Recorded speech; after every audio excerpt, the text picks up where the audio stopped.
ബദർ മൗലിദ് രചിച്ചിട്ടുള്ളത് ബഹുമാനപ്പെട്ട വളപ്പിൽ അബ്ദുൽ അസീസ് മുസ്ലിയാർ അവരുകളാണ്.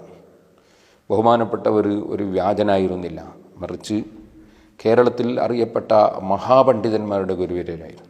എന്തിനധികം പറയണം, പുത്തൻവാദികളുടെ നേതാവായ KM മൗലവിയുടെ ഭാര്യയുടെ പിതാവ്, അതുപോലെ വെറും ഒരു കൈമുണ്ട് മാത്രം ധരിച്ചിട്ട് സ്ത്രീകൾക്ക് പള്ളിയിൽ പോകാം എന്ന് വാദിച്ചിരുന്ന MCC അഹമ്മദ് മൗലവി അടക്കമുള്ള MCC മൗലവിമാരുടെ പിതാവുമായ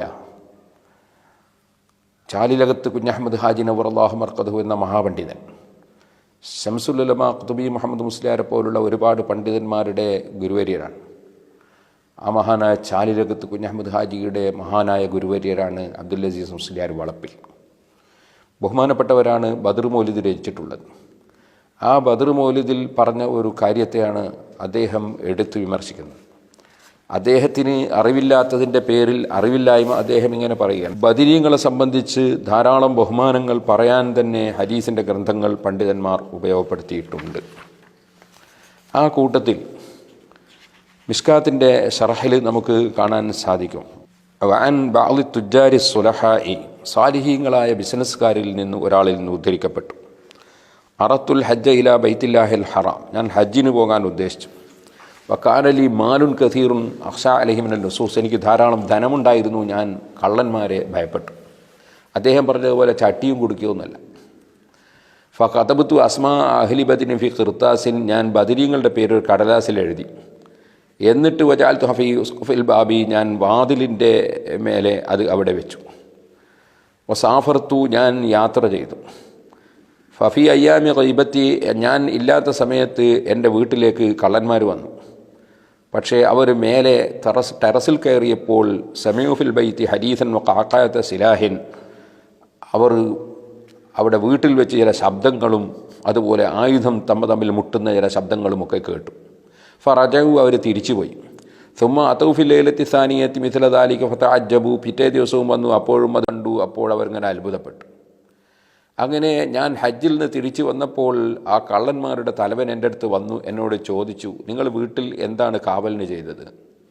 അപ്പോൾ ഞാൻ പറഞ്ഞു, ഞാൻ കാര്യമായി നിങ്ങൾ വിചാരിക്കുന്ന കാര്യങ്ങളൊന്നുമല്ല ചെയ്തത്, അതായത് പോലീസുകാരെ നിർത്തിയൊന്നുമല്ല, മറിച്ച് ഞാനൊരു കടലാസിൽ അല്ലെങ്കിൽ ഒരു തോലിൽ ഒരു വലായ ഊദുഹു ഹിഫ്ളുഹുമാ വഹുവൽ അലിയുൽ അളീം എന്ന ഖുർആനിലെ മഹത്തായ ആയത്തിൽ നിന്ന് എഴുതിയിട്ടുണ്ട്, ആയത്തുൽ കുർസിയുടെ അവസാനം. വകതബത്തു മഅഹ അസ്മാ അഹ്ലി ബദരിൻ ബി അസ്രിഹിം, ബദരീങ്ങളുടെ പേര് മുഴുവനും അതോടുകൂടെ ഞാൻ എഴുതി വച്ചിട്ടുണ്ട്. അപ്പോൾ അദ്ദേഹം പറഞ്ഞു,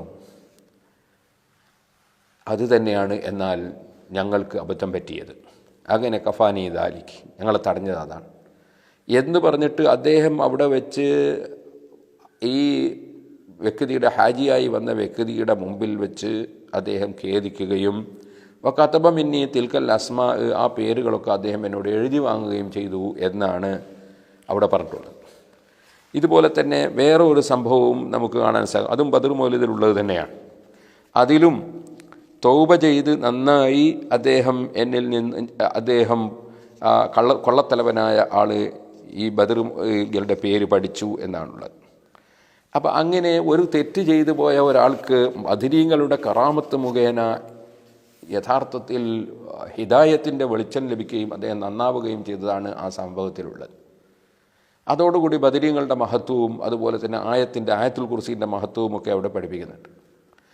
ആയത്തുൽ കുർസി നബി സല്ലല്ലാഹു അലൈഹി വസല്ലം തങ്ങളോട് അബൂ ഹുറൈറ റളിയല്ലാഹു അൻഹു വന്നിട്ട് കളവ് നടത്താൻ വേണ്ടി വന്ന കള്ളനിൽ നിന്ന് രക്ഷപ്പെടാൻ യാതൊരു മാർഗവും ഇല്ല, അതിന് ആയത്തുൽ കുർസി ഓതൽ മാത്രമാണ് മാർഗമെന്ന് വന്ന കള്ളൻ പറഞ്ഞു കൊടുത്തതായി നബി സല്ലല്ലാഹു അലൈഹി വസല്ലം തങ്ങളോട് അബൂ ഹുറൈറ റളിയല്ലാഹു അൻഹു പറഞ്ഞപ്പോൾ അവൻ കള്ളനാണെങ്കിൽ പറഞ്ഞത് ശരിയാണെന്ന് നബി സല്ലല്ലാഹു അലൈഹി വസല്ലം തങ്ങൾ പഠിപ്പിച്ചതായി സഹീഹുൽ ബുഖാരി പോലുള്ള ഹദീസിൻ്റെ കിതാബുകളിൽ കാണാം. ഇനി കള്ളൻ തന്നെ പറഞ്ഞാലും പറഞ്ഞ കാര്യം ശരിയാണെങ്കിൽ സ്വീകരിക്കുന്നതിന് വിരോധമില്ല, അത് ഒരു സ്വീകരിക്കപ്പെടാൻ പറ്റുന്ന വ്യക്തിയിൽ നിന്ന് അറിയണം എന്നേ ഉള്ളൂ എന്ന് നമുക്ക് മനസ്സിലാക്കാൻ സാധിക്കും. നബി സല്ലല്ലാഹു അലൈഹി വസല്ലം അതിനെ കള്ളനാണ്, പറഞ്ഞാൾ കള്ളനാണ്, അതുകൊണ്ട് സ്വീകരിക്കാൻ പാടില്ല എന്ന് പറഞ്ഞിട്ടില്ല. അപ്പോൾ വിവരമില്ലാത്തതിൻ്റെ കൂടി മതം പറയുമ്പോഴുണ്ടാകുന്ന അബദ്ധങ്ങളാണ് ഇത്തരത്തിലുള്ള ശബ്ദങ്ങളെല്ലാം. ഇതുപോലെ വേറെയും പല സ്ഥലങ്ങളിലും ആ സംഭവം രേഖപ്പെടുത്തിയിട്ടുണ്ട്. ബദർ മൗലിദിൽ മാത്രമല്ല, അബ്ദുൽ അസീസ് മുസ്ലിയാർ വളപ്പിൽ വലിയ ആലിമായിരുന്നു, വലിയ മഹാനായിരുന്നു. അതുകൊണ്ട് അദ്ദേഹം പല കിതാബുകളിൽ കണ്ട കാര്യം പറഞ്ഞായിരിക്കും. ഞാൻ എൻ്റെ ചെറിയ അറിവനുസരിച്ച് കണ്ടതാണ് ഞാൻ പറഞ്ഞത്. എന്നാൽ വേറെയും പല ഗ്രന്ഥങ്ങളിലും ഈ സംഭവം രേഖപ്പെടുത്തിയതായി കാണുന്നുണ്ട്. നമുക്ക് കാണാൻ സാധിക്കും അന്നഫഹത്തുൽ മിസ്കിയ ഫി റിഹലത്തിൽ മക്കിയ എന്ന് പറഞ്ഞ ഗ്രന്ഥത്തിൽ അബ്ദുല്ലാഹിബിൻ ഹുസൈൻ സുവൈദുൽ ബഗ്ദാദി റഹ്മത്തുള്ളാഹി അലൈഹി തങ്ങളും ഈ സംഭവം പറയുന്നുണ്ട്. ബദർ മൗലിദിൽ പറഞ്ഞ സംഭവം. അങ്ങനെ എത്രയോ മഹാന്മാർ പറഞ്ഞിട്ടുണ്ട്. പക്ഷേ മരണത്തിന് ശേഷം പിന്നെ ഒന്നുമില്ല എന്നാണ് അബൂജഹലിൻ്റെ വാദം. ആ വാദം അംഗീകരിക്കാത്തവരാണ് മുസ്ലിമീങ്ങൾ. മുസ്ലിമീങ്ങൾക്ക് പരിശുദ്ധ ഖുർആനാണ് തെളിവ്. ഖുർആനിൽ അല്ലാഹു തആല മഹാന്മാരായ ആളുകളെ സംബന്ധിച്ച് പറഞ്ഞത് തന്നെ ഇന്നല്ലദീന ഖാലു റബ്ബുനല്ലാഹു സുമ്മസ്തഖാമു, അള്ളയാണ് റബ്ബെന്ന് പ്രഖ്യാപിച്ച് നേർക്കുനേരെ ജീവിക്കുന്നവർ തതനസ്സലു അലൈഹിമുൽ മലായികത്തു അല്ലാ തഖാഫു വലാ തഹ്സനു, നിങ്ങൾക്കൊരു മുഷ്ബും വേണ്ട, ഒരു പേടിയും വേണ്ട എന്ന് മലക്കുകൾ അവരുടെ അടുക്കൽ ഇറങ്ങും. വാബിശ്റൂ ബിൽ ജന്നത്തിലെത്തി കുന്തും തുഅദു, നിങ്ങൾക്ക് വാഗ്ദത്തം ചെയ്യപ്പെട്ട സ്വർഗം കൊണ്ട് നിങ്ങൾക്ക് സന്തോഷിക്കാം എന്ന് പറയും. നഹ്നു ഔലിയാക്കും ഫിൽ ഹയാത്തി ദുനിയ വഫിൽ ആഖിറ, ദുനിയാവിൽ നിങ്ങൾക്ക് സഹായിക്കാൻ ഞങ്ങളുണ്ടാകും, ആഖിറത്തിലും ഞങ്ങളുണ്ടാകും. വലക്കും ഫീഹ മാ തസ്തഹി അൻഫുസുക്കും, നിങ്ങൾ ആഗ്രഹിക്കുന്നതൊക്കെ നിങ്ങൾക്ക് അവിടെ ആഖിറത്തിൽ കിട്ടും. വലക്കും ഫീഹ മാ തദ്ദഉ, നിങ്ങൾ ആവശ്യപ്പെടുന്നതൊക്കെ തരും എന്ന് പറയുമെന്ന് സൂറത്ത് ഫുസ്സിലത്തിൽ അല്ലാഹു തആല പറയുന്നുണ്ട്. ഈ ആയത്തിൻ്റെ തഫ്സീറിൽ ഇമാം റാസി രേഖപ്പെടുത്തുന്നത് കാണാം, ആ മഹാന്മാരായ ആളുകളുടെ ആത്മാക്കൾക്ക് മലക്കുകൾ സഹായികളാകുമെന്ന് പറഞ്ഞത് ഹാസിനുൻ മിൻ ജിഹാത്തിൻ കസീറത്തിൻ മഅലൂമത്തിൻ ലി അർബാബിൽ മുകാശഫാത്തി വൽ മുശാഹദാത്തി, കറാമത്തുകളുള്ളവർക്കും മറ്റും ബോധ്യപ്പെട്ട ഒരുപാട് വശങ്ങളിലൂടെ മലക്കുകളുടെ സഹായമുണ്ടാകുമെന്നാണ് ഫഹും യഖൂലൂന. അപ്പോൾ മലക്കുകൾ പറഞ്ഞതായി അള്ള പഠിപ്പിക്കുന്നത് എന്താണ്? കമാ അന്ന തിൽക്കൽ വിലായത്തെ കാനത്തെ ഹാസിലത്തം ഫി ദുനിയ, ദുനിയാവിൽ മലക്കുകൾ നിങ്ങൾക്ക് സഹായത്തിന് ഉണ്ടായതുപോലെ ഫഹിയത്തക്കൂന് ബാഖിയത്തം ഫിൽ ആഖിറ, ആഖിറത്തിലും നിങ്ങൾക്ക് സഹായത്തിന് മലക്കുകൾ ഉണ്ടാവും. ഫഇന്ന തിൽക്കൽ അലായിഖത്ത് ആതിയത്തുൻ ലാസിമത്തുൻ ഗൈറു ഖാബിലത്തിൻ ലിസ്വാലി ബൽ കഅന്നഹ തസിറു ബഅദൽ മതി അഖ്വാ വ അബ്ഖാ, മരണത്തിന് ശേഷം അത് കൂടുതലുണ്ടാകും, ശക്തമായി ഉണ്ടാകുമെന്നാണ്. അപ്പോൾ ബദരീങ്ങൾ, ജനങ്ങളിൽ മനുഷ്യന്മാരുള്ള ബദരീങ്ങൾ എന്ന് പറയുന്ന സ്വഹാബത്ത് നബി സല്ലല്ലാഹു അലൈഹി വസല്ലം തങ്ങളും അവരെ സഹായിക്കാൻ വേണ്ടി 5000-ഓളം മലക്കുകൾ ഇറങ്ങിയത് ഖുർആൻ പഠിപ്പിക്കുന്നുണ്ട്. അപ്പോൾ ആ മലക്കുകളുടെ സഹായം ബദരീങ്ങൾക്ക് അതിൻ്റെ ശേഷവും തുടർന്നുകൊണ്ടേയിരിക്കും. ആ മലായിക്കത്തിൻ്റെ പ്രവർത്തനവും നടന്നുകൊണ്ടിരിക്കും. അപ്പോൾ ബദരീങ്ങൾ സഹായിക്കുന്നു എന്ന് പറയുമ്പോൾ അത് ബദരീങ്ങൾ ഡയറക്റ്റ് സഹായിച്ചു കൊള്ളണം എന്നില്ല. അവർക്ക് സഹായിക്കുന്ന മലക്കുകളും അവരെ ബഹുമാനിച്ചുകൊണ്ട് സഹായം നൽകി എന്ന് വരുമെന്ന് ഖുർആൻ കൊണ്ട് നമുക്ക് മനസ്സിലാക്കാൻ സാധിക്കും. ഇനി മറ്റൊന്നുകൂടി ഞാൻ പറയുകയാണ്, ഇങ്ങനെ ഓരോ കാര്യങ്ങളും അവർക്ക് പറ്റാത്തതൊക്കെ തള്ളിക്കളയുകയാണെങ്കിൽ ഇസ്ലാമിലുള്ള ഒരുപാട് ഗ്രന്ഥങ്ങൾ തള്ളേണ്ടി വരും. ഇബ്നു കസീർ പ്രഗത്ഭനായ ഒരു പണ്ഡിതനാണെന്നും തഫ്സീർ എഴുതിയ ആളാണെന്നും നമുക്കറിയാവുന്നതിൻ്റെ പുറമെ അദ്ദേഹം ഇബ്നു തൈമിയയുടെ ശിഷ്യനും അതോടുകൂടെ തന്നെ അദ്ദേഹത്തെ പുത്തൻവാദികൾ വളരെയേറെ ആദരിക്കുകയും ചെയ്യുന്ന ഒരു പണ്ഡിതനാണ് ഇബ്നു കസീർ. അദ്ദേഹത്തിൻ്റെ അൽ ബിദായത്തു വൻ നിഹായയിൽ നമുക്കൊരു സംഭവം കാണാം. ഉമൈർ ഇബ്നു ഹബീബ് സുലമി എന്ന് പറയുന്ന മഹാനെയും 8ഓളം ആളുകളെയും റോമൻ ചക്രവർത്തി അറസ്റ്റ് ചെയ്ത് തലവെട്ടാൻ വേണ്ടി വിധിച്ചു. അങ്ങനെ വിധിച്ചപ്പോൾ 8 ആളുകളെ തലവെട്ടിയെങ്കിലും ഉമൈർ റളിയല്ലാഹു അൻഹുവിനെ ഒരു പ്രഗത്ഭനായ ഒരാളുടെ ശുപാർശ നിമിത്തം മാറ്റിവെച്ചിട്ട് ഭരണാധികാരിയുടെ പ്രൈവറ്റ് റൂമിൽ വളരെ ഭംഗിയുള്ള മകളെയും കൂടി കൊണ്ടുപോയി കയറ്റി കൊടുത്തിട്ട് അദ്ദേഹത്തെ പിഴപ്പിക്കാൻ വേണ്ടിയുള്ള ശ്രമം നടത്തി. അദ്ദേഹം അവിടെ നിന്ന് ആ സ്ത്രീയിലേക്ക് തീരെ തിരിഞ്ഞു നോക്കിയില്ല.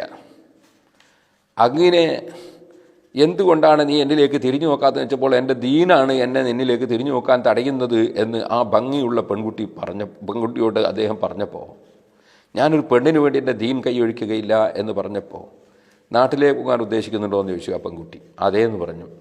അങ്ങനെ രാത്രിയിൽ ആരും കാണാതെ വാതിൽ തുറന്ന് അദ്ദേഹത്തെ വിട്ടുകൊടുത്തു. അങ്ങനെ അദ്ദേഹം യാത്ര ചെയ്തു.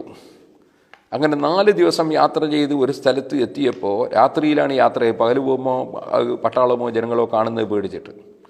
അങ്ങനെ പോകുന്ന സമയത്ത് ഒരു നല്ല ദവാബിൻ ഹുബിൻ നല്ല ഭംഗിയുള്ള വാഹനപ്പുറത്ത് കുറേ ആളുകൾ വരുന്നത് കണ്ടു. നോക്കുമ്പോൾ ആരാണ്? ഫൈദാ നബി അസ്ഹാബില്ലദീന ഖുതിലു, എൻ്റെ കൂടെ വന്ന് കൊല്ലപ്പെട്ടു പോയ 8 ആളുകളാണ്. വേറെയും കുറേ ഒമാഹുമാഹറിന് വേറെയും ചിലരുണ്ട്. ഉമൈർ അള്ളാഹുവിന് പറഞ്ഞു, എന്നെ കണ്ടപ്പോൾ അവർ വിളിച്ചു ഉമൈർ. ഞാൻ പറഞ്ഞു അവരോട്, അവലൈസഖദ് ഖുതിൽതും, നിങ്ങളൊക്കെ നേരത്തെ കൊല്ലപ്പെട്ടു പോയ ശുഹദാക്കളല്ലേ? ഖാലൂ ബല, അവർ പറഞ്ഞു അതെ. വലാകിന്നല്ലാഹ അസ്സ വജല്ല നസറ ശുഹദാ, പക്ഷേ അള്ളാഹു സുബ്ഹാനഹു വ തആല ശുഹദാക്കളെ ഇറക്കി വിട്ടിരിക്കുകയാണ്. അതിനലഹും, അവർക്ക് സമ്മതം കൊടുത്തിരിക്കുകയാണ്. യശ്ഹദു ജനാസത്ത Umar bin Abdul Aziz Umar bin Abdul Aziz റളിയല്ലാഹു അൻഹുവിൻ്റെ മരണം സംഭവിച്ചിട്ടുണ്ട്. അദ്ദേഹത്തിൻ്റെ മരണ വിഷയത്തിൽ മയ്യിത്ത് സംസ്കരണത്തിൽ പങ്കെടുക്കാൻ വേണ്ടി ശുഹദാക്കൾക്ക് അള്ളാഹു സമ്മതം കൊടുത്തതുകൊണ്ട് വന്നതാണ് എന്ന് പറഞ്ഞിട്ട് അവരെന്നോട് പറഞ്ഞു, നാവിൽ നീ ഏതൊക്കെ ഉമേറെ നിങ്ങളെ കയ്യൊന്നും ഇങ്ങോട്ട് കാണിക്കുമെന്ന്. ഞാൻ എന്നെ കൈ കാണിച്ചു കൊടുത്തപ്പോൾ എന്നെ അവർ പിടിച്ച് അവരെ വാഹനത്തിൻ്റെ മുകളിൽ ഫാറദ ഫനീഫ സിർന യസീറൻ അങ്ങനെ വാഹനപ്പുറത്ത് കയറ്റി അവർ കൊണ്ടുപോയി കുറച്ച് യാത്ര ചെയ്തപ്പോൾ എന്നെ അവിടെ ഇറക്കിയിട്ട് പറഞ്ഞു, ഇതിൻ്റെ അടുത്താണ് എൻ്റെ വീട് എന്ന് പറഞ്ഞു. ഞാൻ അപ്പോൾ തന്നെ വളരെ പെട്ടെന്ന് എൻ്റെ വീട്ടിലെത്തുകയും ചെയ്തു. ഇങ്ങനെ ഒരു സംഭവം ഇബ്നു കസീർ അൽ ബിദായത്തുൻ നിഹായിൽ പറയുന്നുണ്ട്. ഇതുപോലെ തന്നെ ഇബ്നു അബ്ദുൽ വഹാബ് തന്നെ അദ്ദേഹത്തിൻ്റെ കിതാബ് തമന്നിൽ മൗത്ത് എന്ന ഗ്രന്ഥത്തിൽ ഉമർ ഇബ്നു ഖത്താബ് റളിയല്ലാഹു അൻഹുവിനോട് ഖബറിൽ നിന്ന് ഒരു ചെറുപ്പക്കാരൻ മറുപടി പറഞ്ഞതായി, ഉമർ റളിയല്ലാഹു അൻഹു വിളിച്ചു ചോദിച്ചപ്പോൾ മറുപടി പറഞ്ഞതായി പറയുന്നുണ്ട്. ഇങ്ങനെ തുടങ്ങിയിട്ട് 100,000 സംഭവങ്ങൾ പറയാണ്ട് ഞാൻ സംഭവം പറഞ്ഞപ്പോൾ നീട്ടുന്നില്ല. അപ്പോൾ ഇതൊന്നും അംഗീകരിക്കാൻ കഴിയാത്ത ഈ പുത്തൻവാദികൾ മഹാന്മാരായ പണ്ഡിതന്മാർ അവരുടെ ഗ്രന്ഥത്തിൽ പറഞ്ഞ ചരിത്രം, ബദരീങ്ങളുടെ മഹത്വം മനസ്സിലാക്കാൻ വേണ്ടിയും പരിശുദ്ധ ഖുർആനിൻ്റെ മഹത്വം മനസ്സിലാക്കാൻ വേണ്ടിയും ബഹുമാനപ്പെട്ട അബ്ദുൽ അസീസ് മുസ്ലിയാർ വളപ്പിൽ അവറുകൾ ബദർ മൗലിദിൽ കൊടുത്തപ്പോൾ അതിനെ ഒരു വിവരവും ഇല്ലാതെ കെട്ടുകഥയാണെന്ന് പറഞ്ഞങ്ങ് ചോദ്യം ചെയ്യാൻ പഴച്ചു പോയവരൊക്കെ അങ്ങനെ തന്നെയാണ്. ശേഖനൂർ മൗലവി അദ്ദേഹം പറഞ്ഞു അബൂ ഹുറൈറ റളിയല്ലാഹു അൻഹുവിൻ്റെ മുഴുവൻ ഹദീസുകളും കെട്ടുകഥയാണ്, സഹീഹുൽ ബുഖാരി കെട്ടുകഥയാണ്. അദ്ദേഹം പറഞ്ഞു 5 നേരം നിസ്കരിക്കണമെന്ന്, അതും കെട്ടുകഥ തന്നെയാണ്. അങ്ങനെ തുടങ്ങിയിട്ട് അസാത്തീറുൽ അവ്വലീൻ മക്കയിലെ മുശ്രിക്കുകളും പറഞ്ഞു അത് തന്നെ.